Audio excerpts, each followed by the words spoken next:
بسم اللہ الرحمن الرحیم۔ السلام علیکم۔ ملکہ ازابیل کی کہانی بہت مشہور ہے، جو کہ حضرت سلیمان علیہ السلام کی وفات کے بعد ملکہ بنی تھی۔ ان کی کہانی بہت مشہور اور سبق آموز ہے۔ حضرت سلیمان علیہ السلام کے دور میں بنی اسرائیل کی سلطنت عروج پر تھی۔ آپ علیہ السلام کے انتقال کے بعد ان کے بیٹے اہبام کے دور میں سلطنت دو حصوں میں بٹ گئی۔ جنوبی فلسطین میں یہودیہ نام کی ایک سلطنت قائم ہوئی، جبکہ شمالی فلسطین میں اسرائیل کے نام سے ایک ریاست کا قیام ہوا۔ ان دونوں سیدہ یعنی موجودہ لبنان کی شہزادی ازابیل کی خوبصورتی کے چرچے 400 عام تھے۔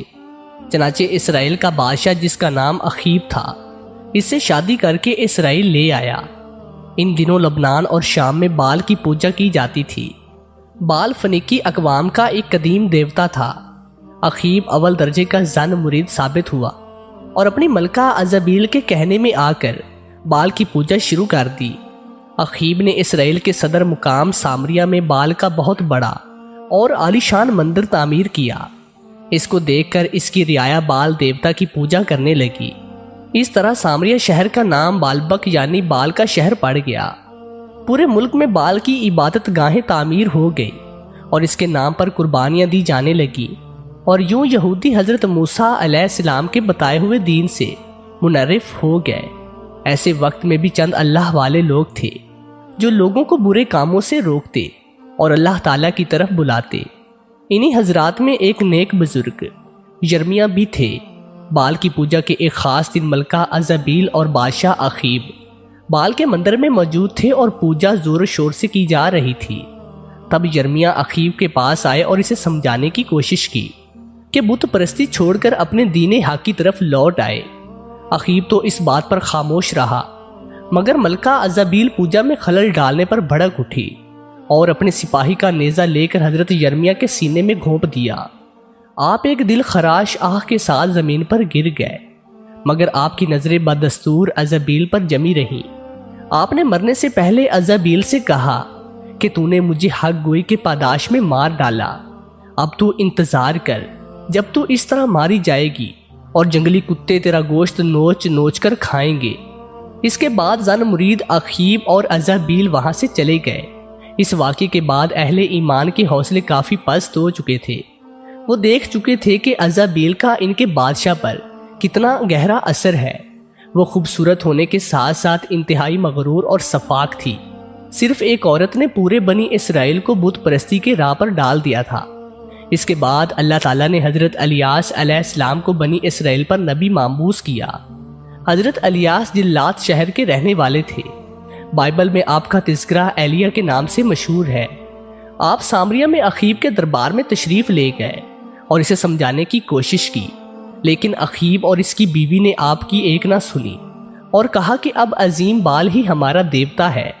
یہ سن کر آپ وہاں سے سرزمین عرب کی طرف تشریف لے گئے اور وہاں تبلیغ کرنے لگے۔ لیکن آپ کے جانے کے بعد سامریہ میں بارش تو دور، اوس تک پڑنی بند ہو گئی۔ بال کے نام پر خوب چڑھاوے اور قربانیاں دی گئی، مگر نتیجہ بے سود نکلا۔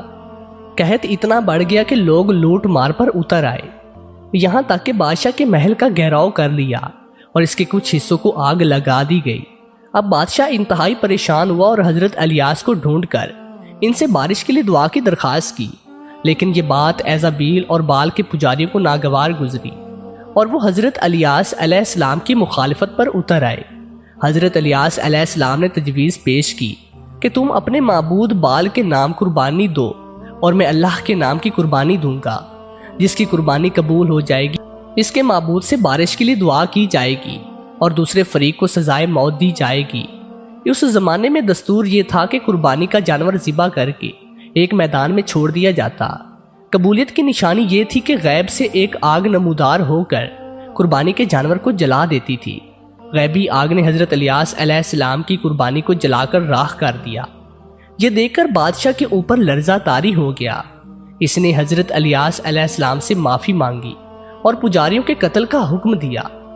یہ دیکھ کر حضرت الیاس علیہ السلام نے اللہ کے حضور بارش کی دعا کی۔ دعا قبول ہوئی، خوب بارش برسی اور خوشحالی لوٹ آئی۔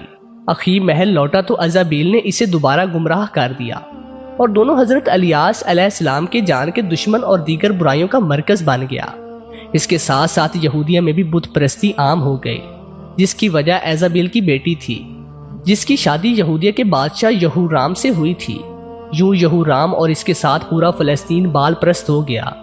حضرت الیاس علیہ السلام نے انہیں سمجھانے کی آخری کوشش کی، لیکن یہورام اور اخیب دونوں نے آپ کی بات حقارت سے ٹھکرا دی۔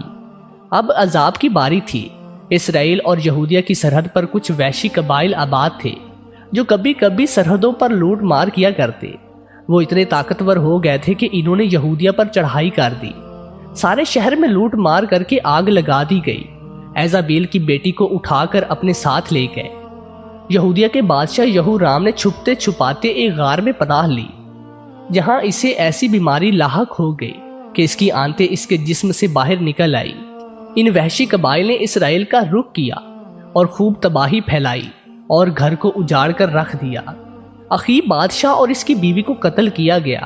لوگوں نے وہ منظر بھی دیکھا کہ اس کی لاش میں ایک نیزہ لگا ہوا ہے اور اس کی لاش کو جنگلی کتے کھا رہے ہیں۔